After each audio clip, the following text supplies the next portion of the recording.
Hi guys, आप सभी का बहुत बहुत स्वागत है हमारे चैनल में। अभी पिछले कुछ दिनों से हमारे पास काफ़ी रिक्वेस्ट आ रहा था बच्चों का कि सर डेटा एनालिस्ट का जो रोड मैप है उस पे कुछ बताइए, कैसे तैयारी करना है। तो सबसे पहले गाइज मैं ये बताना चाहता हूँ कि अगर आप डेटा एनालिस्ट बनना चाहते हैं तो आपको सबसे पहले थोड़ा बहुत मैथमेटिक्स का ज्ञान होना चाहिए, और उस मैथमेटिक्स में स्टैट्स का जो इम्पोर्टेंट पार्ट्स है वो आपको सॉल्व करते आना चाहिए और जानकारी होना चाहिए। इस स्टैट्स को टू पार्ट्स में डिवाइड किया गया है। पहला जो पार्ट्स है वो डिस्क्रिप्टिव स्टैट्स होता है, और दूसरा जो पार्ट्स है वो इन्फेरेंशियल स्टैट्स होता है, राइट।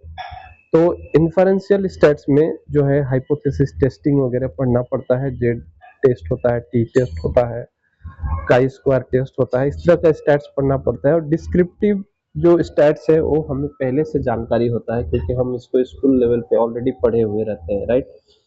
तो इस स्टैट्स को पूरा कंप्लीट करने में गाइज आपको तकरीबन 20 क्लास लगेगा। 20 क्लास में ये जो है कंप्लीट हो जाएगा, अगर आप 1.5 आवर का क्लास करेंगे तो, ठीक है। बाकी डिटेल सिलेबस पे हम एक दिन बात करेंगे, आज मैं सिर्फ रोड मैप पे बात कर रहा हूँ। ओके, नाउ इसका जो नेक्स्ट पार्ट है गाइस, नेक्स्ट पार्ट देखो, ये एक्सेल का पार्ट है। और ये एक्सेल में आपको एडवांस एक्सेल जानना पड़ेगा, जैसे pivot table, pipe chart and all कैसे बनाते हैं, ठीक है। तो एडवांस एक्सेल आपको सीखना पड़ेगा। जैसे जो है ग्राफ बहुत तरीके का होता है, वो ग्राफ भी हमें स्टडी करना पड़ता है, राइट गाइस। तो इसको भी तकरीबन कंप्लीट करने में आपको 20 से 25 क्लास लग जाएंगे।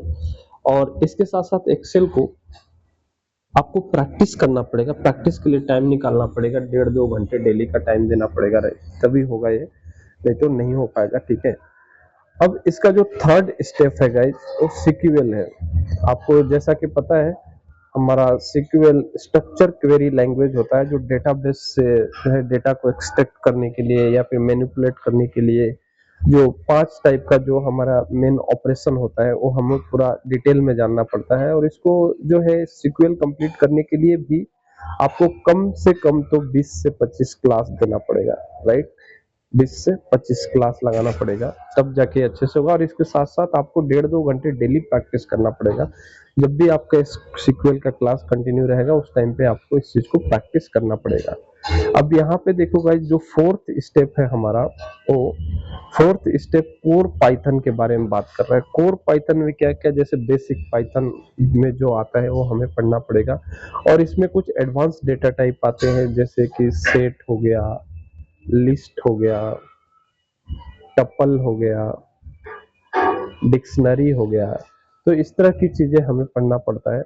और इसके बाद आपको यहाँ पे फंक्शन की भी जानकारी होनी चाहिए, फंक्शन की जानकारी होनी चाहिए, function in Python, right. Function के साथ साथ आपको थोड़ा बहुत उप्स का कंसेप्ट की जानकारी होना जरूरी है, ठीक है। तो अगर मैं इसको ओवरऑल आपको बताऊं तो इसमें 20 से 25 क्लास लगेंगे कोर पाइथन के लिए, राइट। कोर पाइथन में 20 से 25 क्लास लगेंगे। इसके बाद हम डेटा विजुअलाइजेशन के पार्ट पे आ जाते हैं।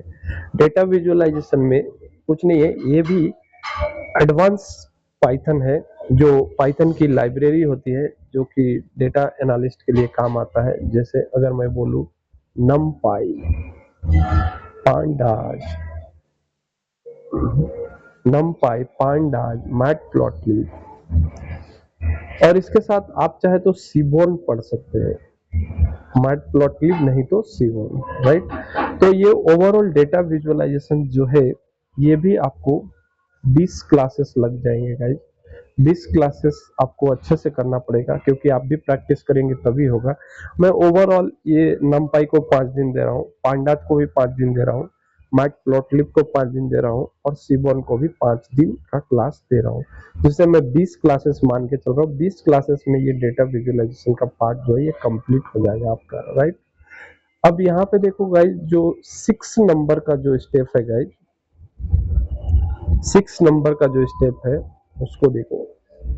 6 नंबर पे हमारा जो स्टेप है वो है पावर बीआई, बीआई टूल्स, जिसको हम बोलते हैं पावर बीआई।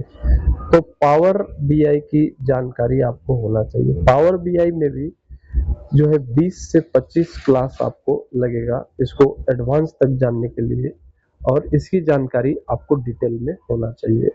अब जैसे ही आपका पावर बीआई कंप्लीट हो जाएगा, आप रिज्यूमे प्रिपरेशंस करेंगे। रिज्यूमे प्रिपरेशंस के लिए आपको अच्छे से रिज्यूम प्रिपेयर करना, how to crack the interview, what content we have to keep in our resume, तो ये सब चीजें का ध्यान में रखना पड़ेगा। और इसके लिए प्रोजेक्ट आपका बहुत ही अच्छा होना चाहिए, क्वालिटी लेवल का प्रोजेक्ट होना चाहिए जिससे आपको इंटरव्यू कॉल आए। इसके साथ साथ कुछ सर्टिफिकेशंस भी अगर आपके पास है तो वो भी आप डाल सकते हैं। जैसे बहुत सारे कॉम्पिटिटिव एग्जाम होते हैं डेटा एनालिस्ट के लिए जो सर्टिफिकेट प्रोवाइड करते हैं, तो उस सर्टिफिकेट को वैल्यू दिया जाता है। इसके साथ साथ आपका जो एजुकेशनल क्वालिफिकेशन है वो भी मैटर करता है कि एजुकेशन का क्वालिफिकेशन क्या है, आप रिप्यूटेड इंस्टीट्यूट से है या नहीं, तो ये सारी चीजें मैटर करता है। तो ये सारी चीजें आपको ध्यान में रखना पड़ेगा, राइट। अब उसके बाद ये सारे पार्ट एक तरफ, उसके बाद आपका कम्युनिकेशन स्किल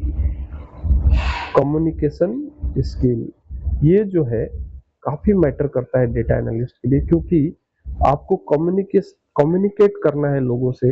आपका प्रॉब्लम सॉल्व करने के बाद, एनालिसिस करने के बाद आपको उस चीज को समझाना है, उस चीज को प्रेजेंट करना है, तो प्रेजेंटेशन स्किल अच्छा होना चाहिए, एक जरूरी पार्ट है, राइट।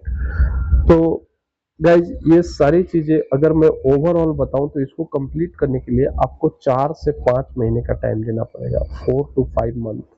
अगर आप 4 से 5 महीने आप इस कोर्स के लिए देते हैं तो आप काफी अच्छे डेटा एनालिस्ट बन सकते हैं, ठीक है।